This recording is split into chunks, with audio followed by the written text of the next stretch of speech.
Hey everybody, welcome back to Spectrum Horde. We've got Pythona in the house today, and she's number 172 in the G.I. Joe classified line.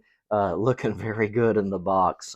Great artwork of this figure, good photography there. We'll get you a closer look on that, and your typical QR code there.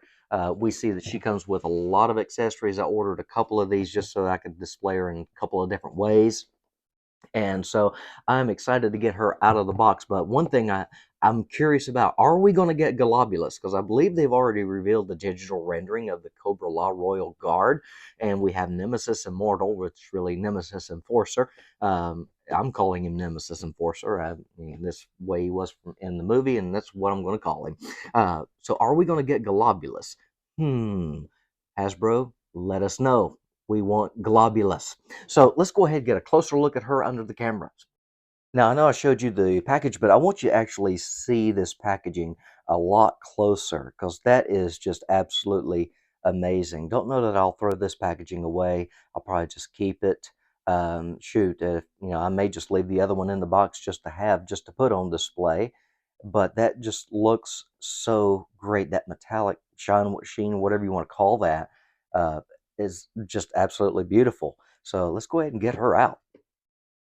Okay, straight out of the box, here we are. Look at Pythona.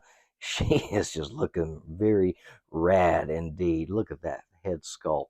That looks great. Looks like I got a little mark on mine there. Uh, but she looks phenomenal. Look at those eyes.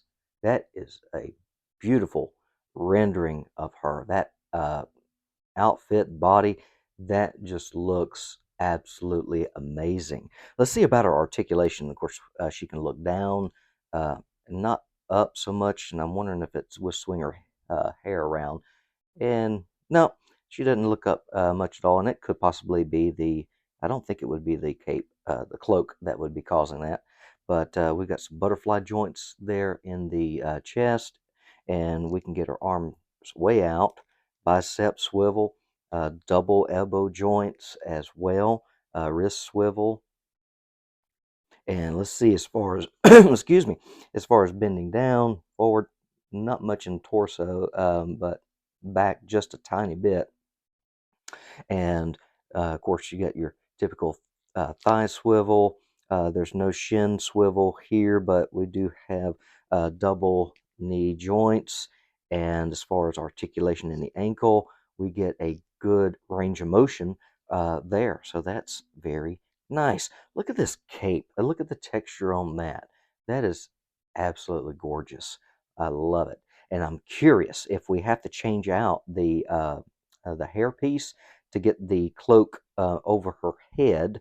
Or actually, I guess what we do is we just take that off and we just bring this up over her. I assume. Let's just see.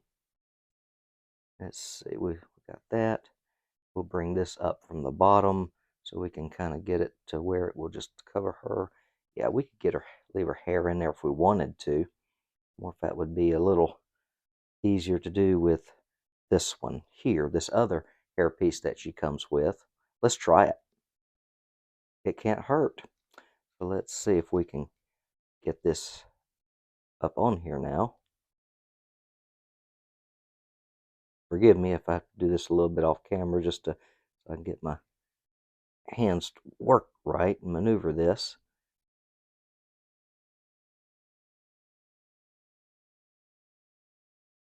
Yeah, this is a little difficult. I'm just wondering if it's supposed to be left off to get this hood up over, because we really don't have to worry about it anyway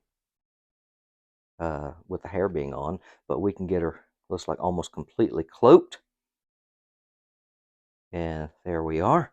We've got our Pythona cloaked, as looks like almost like her first appearance when she showed up in G.I. Joe the movie, attacking the Terrordrome, trying to get to Serpentor. Looks pretty cool. Let's go ahead and put this back down. Like I said, we got another hairpiece, a little short hairpiece that goes on there. But we're going to go ahead and switch it back to this one. But awesome detail in this figure. Love her outfit. That looks great. Earrings are cool. So let's see. Let's put her off to the side here. Let's take a look at these effects or different accessories that she comes with. Here's the other head sculpt. Look at that. The Vampirella. She looks great. See the little green on her fangs there. That looks awesome. And we can just put this little hairpiece on here. If it'll go in there. There we go. So we could do that. Looks good. And of course, we get the little jewel, the gem, that answers all my questions. That looks nice. That looks nice. And I believe, who knows, we might be able to. I don't know that we have a hand that will actually hold it, uh, by itself. So I guess we'll just have to uh, finagle it somewhere or another. We get this little doohickey, which is actually these little tentacles. These two here do move, so that looks awesome. We can throw that on front of Sergeant Slaughter. Let him fight to get it off. It looks great. Oh, Lord have mercy. That looks great. Look at that. Good detail on this little critter. And of course, we get these little discs here that you can throw these little snakes. That looks great. And we get this little guy. And I think this one, it's got these tentacles. I think this one opens up, I believe. I'm not sure if it's this way or if it's the other way. I think he opens up. Maybe he doesn't. Probably not. Nope. That doesn't open. So there we go. And it looks like we got the little bug, beetle, or whatever you want to call this little thing. Reminds me of the one that they used to open up one of the doors, like the cell in Cobra Law. It's what it looks like. Maybe that's what it is. If you know, let us know. Uh, I don't do any research on these toys. I just get them and open them up, and it is what it is. I just try to, keep it as a surprise to me as much as possible. Here we got a little clam. And then we get this guy here who can basically chop through electrical fences and things like that. That is neat, little eels. Uh, Good Lord, a little four-headed eel looks like. Nice. And we get, of course, a couple additional hands here. These are fisted hands. And then we get this one here with like the smoke coming off. I'm not exactly sure. I'd have to go back and watch the cartoon to see if anything rings a bell with this. And then, of course, we get the fingers that drip. And not really keen on how they've got this fixed. It seems like they should be dripping down this way, but it's weird looking.